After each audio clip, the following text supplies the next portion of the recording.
In today's video, I'm going to teach you how to create the stunning Glassmorphism effect in Canva. This trendy design style gives your project a sleek and modern look, reminiscent of frosted glass, which is perfect for adding an elegant touch to any visual piece.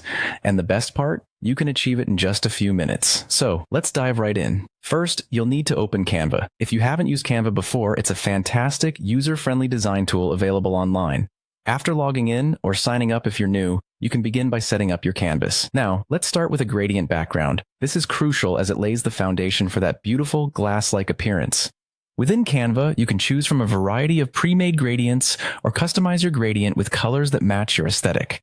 This step gives your design a vibrant base that will brilliantly highlight the Glassmorphism effect.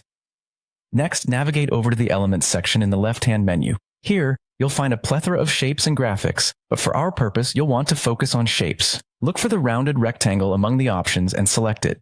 The rounded edges will help mimic the soft curves you often see in glass designs, making it look more authentic and polished. Once you have your rounded rectangle on the canvas, it's time to resize it to fit your design needs. Click and drag the corners of the rectangle to adjust its size. Consider how you want your panel to appear within your overall layout. A larger panel can be more prominent, while a smaller, more subtle panel might blend seamlessly into your background. Now, to give this rectangle that glass-like quality, you'll adjust its transparency. This is a key step in creating the Glassmorphism effect. By selecting the rectangle and adjusting the transparency slider, you'll create a translucent appearance that mimics frosted glass. Aim for a balance that allows some of the background to come through while still maintaining enough presence to stand as its own element. Following this, it's time to add some depth by duplicating your gradient background. Take this duplicate and place it above the original background layer but below your newly formed rectangle. This layering is what builds that iconic glass effect. Once in place, take the duplicate and apply a blur effect to it.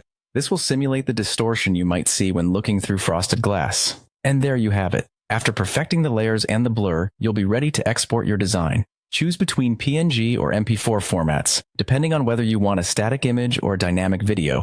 Both options will preserve the elegant Glassmorphism effect you've created. That's a wrap on your Glassmorphism journey in Canva. With these steps, you can add a contemporary and professional touch to your designs. Thanks for watching, and happy designing.